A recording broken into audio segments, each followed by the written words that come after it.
Hello, I'm Emily Wilmson with the City of Fort Collins, and we're here today to talk about sustainability. We have some great guests with us. We have City Manager Darin Adberry. Welcome, Darin. Thanks. And we have Bruce Hendy, who's our Chief Sustainability Officer with the city. Welcome, Hello. Bruce. Hi. So just really wanted to start a conversation about sustainability and what that means in the city of Fort Collins, because it's a buzzword we're hearing a lot. So maybe, Darin, you could talk a little bit about what is the core philosophy around sustainability here in the city? Well, Emily, that's a whole show in itself. I'll be very quick just about my thinking, and then maybe let Bruce define and share more details. But first of all, the concept of sustainability is what I like to say is well within the DNA of this community. I think what differentiates Fort Collins is this desire to balance the economic and the social and the environmental components of projects and plans and policies. And we haven't used those words for decades, but certainly I think that balance, and I think a lot about the balance between the built and the natural environment, and they're not in competition with each other. So sustainability, from my perspective, is how do you balance those three, we call triple bottom line, the financial, the social, and the environmental, and in no particular order. But again, what's exciting is we've had lots of conversations about each of those three topics, clearly of value for this community. Mm-hmm. And now what we've done is really began to restructure the organization. And when we're talking about policies and programs and projects, this triple bottom line is going to become very evident, instead of just assuming it's part of our analysis, whether we're bringing work to the council or whether we're talking externally to the community or internally to our coworkers. We're going to be very conscious and deliberate about the topic of sustainability and this triple bottom line. But in a nutshell as well, it's making sure that we're thinking long term about our actions, that we're not harming. In fact, we're, if anything, with our current actions, forwarding those three components of our lives: environmental, social, and economic. So, I think when we started out with sustainability, the city of Fort Collins actually has a track record that's well over 20, some say 30 years, dating way back, and it really began with the notion of the environment. And over a number of years, it's kind of evolved. And I think what's happened is, well, we've started with environment. What we're beginning to realize is we can't leave anything behind. Mm-hmm. We all have to have jobs. We got to take care of our people, right? And so about 7 years ago, I think we started with EVSAG, which was the Economic Vitality and Sustainability Action Group. A mouthful of acronym there, I know. Right. But when that came up, that really kind of gave the beginning to our economic health department. So we'd already been performing in environment, and that started our economic health group. Since then, they've grown into maturity, and they're getting better all the time, and we're doing better in that arena. But interestingly, I think over the last couple of years, what we're really discovering is that the social sustainability part really needs to be on the same par with the other two. And so when we use the term sustainability and we look ahead, I think what we're really doing is saying we've got to look at all three of these areas. And if people's basic needs aren't met and they're not eating and they don't have shelter and they don't have water, they're not going to be able to think about other issues like this, the environment. So we're kind of bringing it all along, I think, at the same time. And now I'm really excited to see social sustainability kind of in that early stages of catching up now with the other two. Can I just add? Absolutely. I think I actually would say that this community's done a really, really good job at environmental sustainability. I think and that's been several decades, as you say, maybe 3, maybe 4 decades, and that's been conscious, and it's been, and I think we've gotten really, really good at that. And we could have a whole show on just environmental sustainability. And I think we keep the course. We continue to innovate, continue to drive improvements. We're nowhere near where we should be, right? And then really over the last 10 years, we've taken on economic health. And I don't want to reiterate everything you just said, but I want to put an exclamation point by it. So really over the last 8 or so years, economic sustainability has been such a high priority. And then I think now we're coming in, as you've said, with social sustainability and saying, how do we really build that resource? And it's not the city becoming a social service provider. It's how do we become a further catalyst, a convener, a facilitator. We don't know what that's going to look like yet, but working with nonprofits in the county and others. And for me, what really gives me, what I'm very passionate about is not having these things thought of in individual silos, three individual areas. And this idea of sustainability, all three together, is I think it's a game changer for this community. I really do. As you look out the next 3 to 5 to maybe 50 plus years, I think it'll be profound. Well, maybe we should back up too and kind of tell our viewers a little bit about the fact that there is a sustainability services division. And we have these three departments. And when we toss out terms like social sustainability, environmental services, economic health, these are all departments in one division. And what precipitated that decision? How did we get to that point? That was about a year ago, Bruce, is that right? It was actually formalized into what we call the triple bottom line arrangement about a year ago. We started on it a couple of years ago, and really trying to evaluate what is the best practice out there for us to try and implement that's going to assure that we're meeting all of the critical city needs in those areas. And so we spent quite a bit of time, I think, just looking at different models and how can we put this together. And ultimately, we ended up forming what we're now calling the Sustainability Services area, which really took the Environmental Services Department, our Economic Health Department, and then our what had been just a community development block grant program, and we said, let's pull those three together and let's reorganize and create the Social Sustainability Department and the larger group. So that today consists of the environmental services, economic services, and social.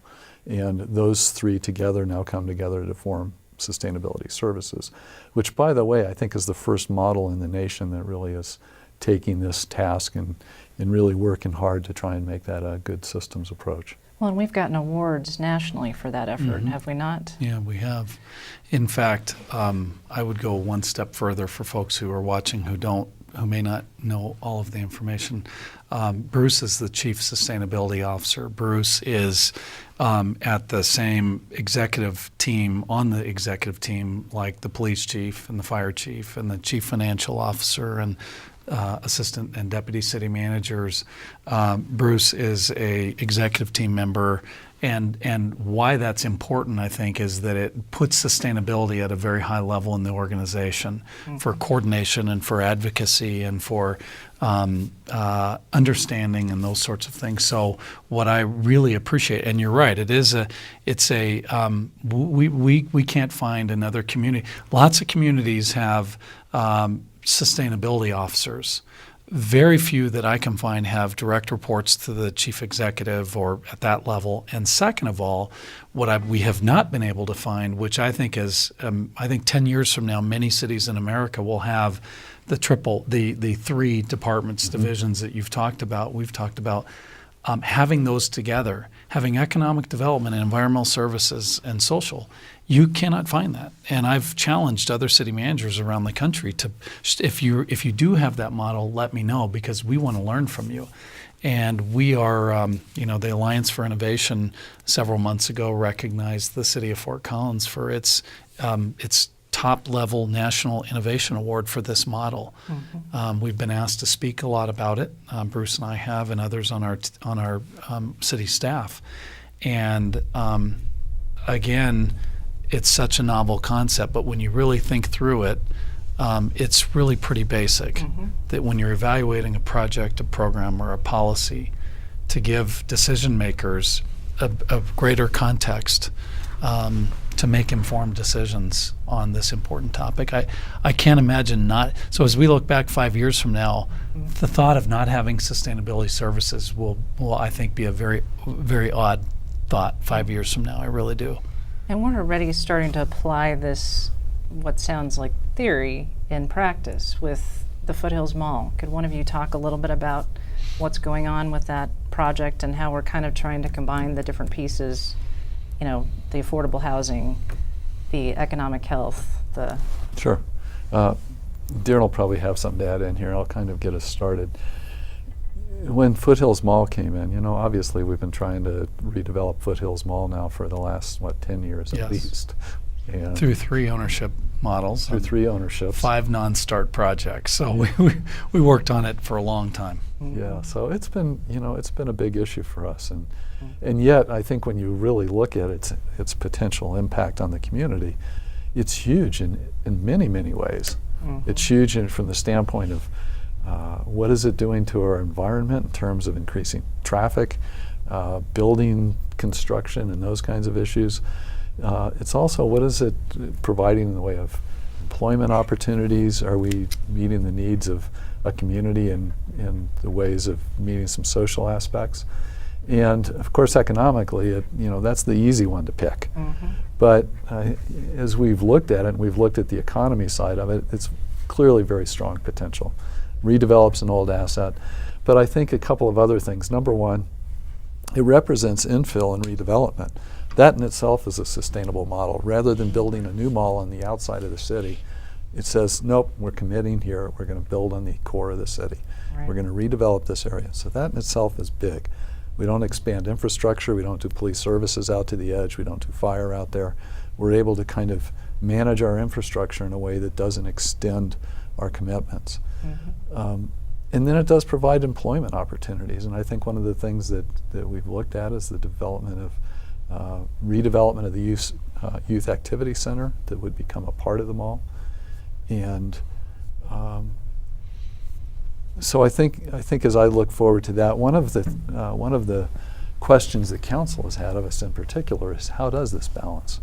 So to that end, we've developed, we're implementing and used what we call a triple bottom line analysis map, which is a tool that enables us to look at various attributes, each one of those 3, and present that to council in a way that they can understand it a little bit. So I think that's Foothills really is a great example of how we can use the 3 together. Well, I would go a little bit further. I think the green elements of the project, that sustainability services you and others have brought to this project it's a much better project. It's going to be a more efficient project, less resource demanding project.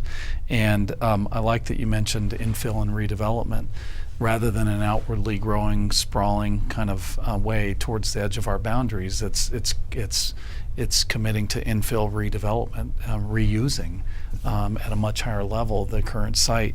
It supports our vision and our objectives with bus rapid transit and more efficient connections. So I think about also economic health. We can't forget about the economic health benefits of a redeveloped Foothills Mall. They're significant. And if that mall redevelops, it will allow us to provide additional higher quality services to the community, and that will benefit everything. That'll benefit police and fire, that'll benefit parks and recreation, environmental services, on and on and on. So I think it's a great example, and I don't think the project, frankly, without Bruce's work from Chief Sustainability Office standpoint and without some of our planning, development, transportation folks, I don't think the project would be as nice of a project. And I don't mean just architecture. I mean the some of the systems within that development. So it's a great example. And now what we need to do is get the project signed and completed and constructed and opened. And that's what we're working diligently on. That's next, right? Yeah, it is. That's what we're working toward. Well, so you raise a really good point, which I'd like you to maybe both address, which is, this notion that sustainability isn't just in sustainability services, it's across the entire city government. Right. So how is that filtering down through other projects? How is a triple bottom line top of mind for folks in utilities and city planning, and what's the purpose there, or how is that working? Well, let me start, and then you. I think it's a continual improvement effort. I think that we're not great yet. I think there are a lot of people doing amazing work. I think there are advocates, there are some naysayers, and then there are people that are saying, hey, I like this, I want to work on it, but help equip me with tools to get better at it. So we've got work to do. In making the decision to create the service area that Bruce is the leader over, what I realized after a couple years of work of saying this is important, let's do this in kind of a decentralized kind of way, it didn't work. We were making progress, but the progress was too slow. So part of the purpose behind formalizing the structure and bringing people together was to increase the momentum. So maybe, Bruce, you can talk about some specifics, but I'm here to say that I think I'm very, very optimistic about it. This is kind of a non-negotiable for our organization. We are, sustainability services won't. It's not about any one person. It's not about me. It's not about Bruce. It's not about you, which you happen to be in this service area. So you have probably a lot to offer as part of this show as well. But it's not about a particular mayor or council member. But I think we can get better. And I think by first formalizing the service area, that's probably more than step one. That's probably step three. We've got some work to do. What are your thoughts about that, Bruce? We do have work to do. We have a sustainability management plan, which is for our organization. And that consists of a series of folks from different departments within the overall city organization. And they come together and meet regularly to talk about what are those programs and activities that we can do to not only improve our organizational performance, but also set a standard that the rest of the community can look at. And we can, if we're going to say it, then we should do it. And I think that's a challenge that's out in front of us to do and do better. And so that sustainability management plan becomes our marching orders, if you will, for how we're going to act as a city. And then we've got other activities that we're regularly launching. We have a green purchasing program. We just now are ramping the green purchasing program up, and that's going to, I think, be a tremendous asset as we bring that forward. It's not only looking at what I would consider to be downstream use, it's also looking at upstream, meaning who are those folks that we purchase from? Do they have green purchasing practices? And then we have preferred purchasing from upstream users. And so that's another one. And then our council has been very interested in the triple bottom line. So what we have just now implemented, which you'll start seeing in October, is any major project that comes before our council starting in October will have a triple bottom line analysis to it. And that's being implemented throughout our organization right now. And I think as you see that in October, you'll start seeing this evaluation. So we're looking at the constant balance. And I have to say that the triple bottom line is a dynamic tension that requires constant movement back and forth to make decisions. It's not a static tool by any means. This year we'll be refining that and bringing that up to another level so that it becomes a much more sophisticated tool. But those are a couple of examples, I think, of where we're going. So when you say not a static tool, you mean economic won't necessarily exceed social in terms of importance, or what do you mean by, talk a little bit about, because you want all those to work in tandem, right? So social, we do. Environmental, economic. We do, but in any given project that's coming up, there will be one that tends to prevail over another. And if you've got a mall coming up, the driver is going to tend to be economy. So what we have to do is say, no, we're not going to look at just that. We're going to look at what's the environmental footprint of this project and what is the social implications of it. If you're looking at electric utility rates, you have to look at that. What does that do to the folks in the community that don't make much money? Are we accommodating them? And what is this going to do for the environment? Is it going to be a positive improvement on our environment? What's the economy side of the utility rates? Is that going to push our rates beyond what people can sustain on a regular basis? And so that tension is the tool that we're developing. The triple bottom line tool is the tool we're using to help us to kind of manage those decisions.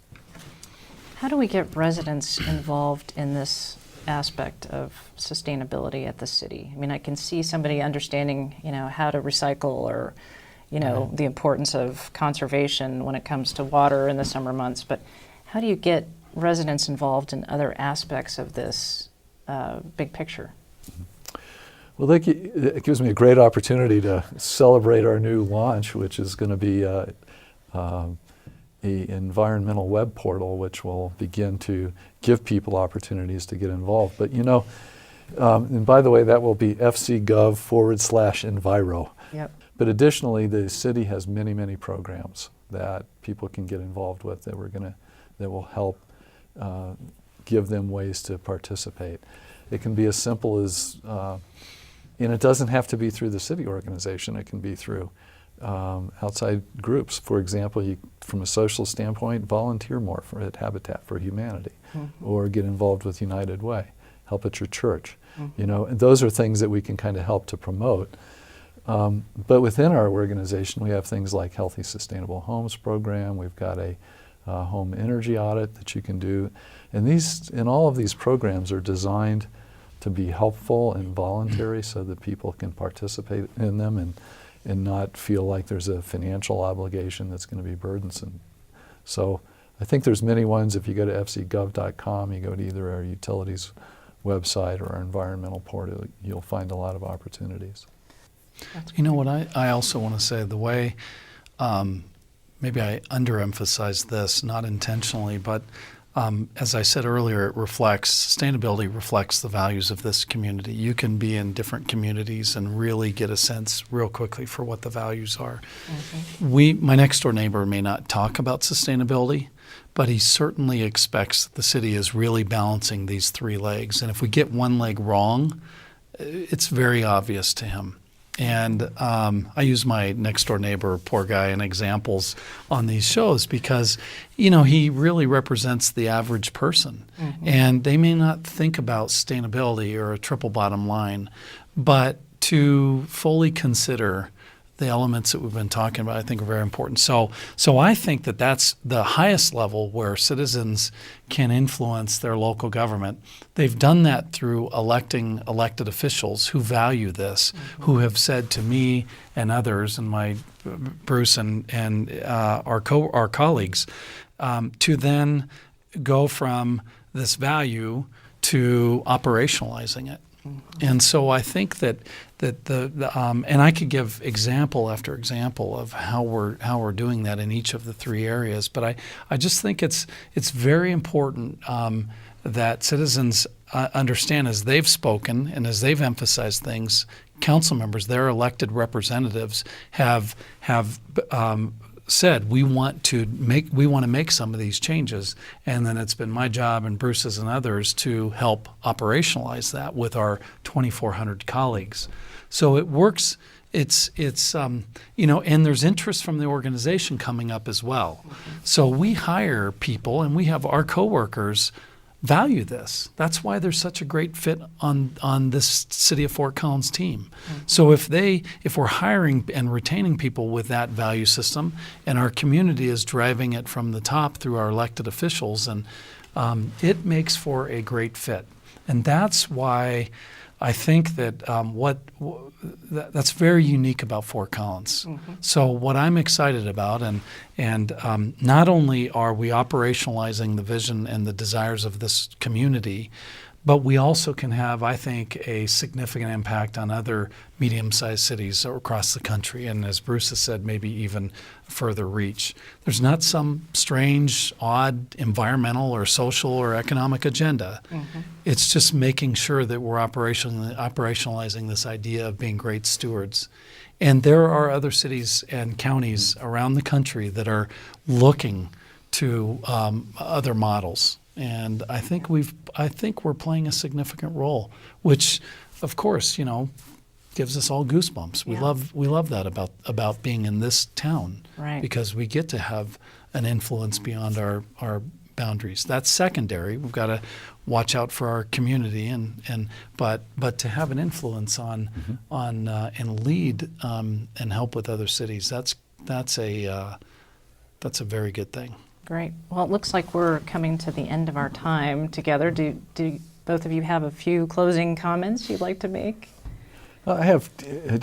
Actually, it's a follow-on to what Darin was just talking about, and I'll make it brief to get. When you begin to look at the planet and social media and everything else that's going on in the world right now. None of us are isolated anymore. There is no single location. Everything is all connected in a big way. And so I think when you look at the values of our community and our ability to try and do good things that I think are really valuable and important, we hope that we can have some success and we can share that success. And that's what Darin's, I think, talking about, is our ability to reach out to the rest of the world and learn from them as well, so that we all become better at everything that we do. And, you know, as simple as it sounds, make the planet a better place. Great. Darin, any No, thoughts? I've said what I have to share. Okay, well, thank you very much for joining us. Thank you to our guests. Thanks. And we look forward to talking to you next time about sustainability in the city of Fort Collins.